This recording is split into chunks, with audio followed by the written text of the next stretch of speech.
62ನೇ ಕವನ. ಎಲೆ ಮಗನೇ ಎನ್ನಾಣೆ ಬಾ ಕೂರು ಕೂರು ಕುಲತಿಲಕ ನೀ ಎನ್ನೊಡಲು ಉಳಿವದೆ ಮರಿಯಾನೆ ಬಾರೈ ಕಂದ ಬಾಯೆಂದು ಸೆಳೆದು ಬಿಗಿದಪ್ಪಿದನು ಕಂಬನಿ ದುಳುಕಿದನು ಏಳಿನ್ನು ಮೇಳನ ಬಳಕೆಯನ್ನು ರಿಪು ರಾಜ್ಯ ಕಾರ್ಯಕ್ಕೆ ಬುದ್ಧಿ ಏನೆಂದ. ಅಂದರೆ ದುರ್ಯೋಧನನ ಮಾತುಗಳನ್ನು ಕೇಳಿದ ಧೃತರಾಷ್ಟ್ರನು ಕಣ್ತುಂಬ ನೀರು ತುಂಬಿಕೊಂಡು ಮಗನನ್ನೆಳೆದು ಬಿಗಿದಪ್ಪಿದನು.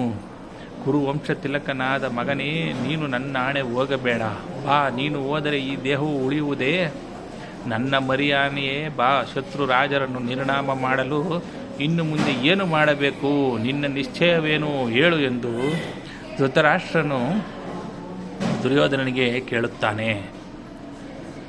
ನೀರ ವಿಕ್ಕಿದೆವು ಕಿಚ್ಚನ ಭಾರವೇ ವೆಣಹುದೋ ಪುಣ್ಯ ಒರಸುವ ಒದಗಿದರೆ ಹೋಗಲಿ ನಮ್ಮ ಹಾಗೆ ಹರಿದು ಹೊರಡಿಸಿತೈ ವೈರಿಗಳ ವಿಸ್ತಾರ ಮೆರೆಯಲಿ ಜೂಜಿನ ಭಾರಗುತ್ತಿದ ನಿಮ್ಮ ಚಿತ್ತಕ್ಕೆ ಬಹಡೆ ಮಾಡುವೆವು. ದುರ್ಯೋಧನನು ಅಂದರೆ ತಂದೆ, ಅವರನ್ನು ಕಟ್ಟಿ ನೀರಿನಲ್ಲಿ ಹಾಕಿದೆವು, ವಿಷವಿಟ್ಟೆವು, ಅದರಲ್ಲಿ ಉಳಿದುಕೊಂಡರು.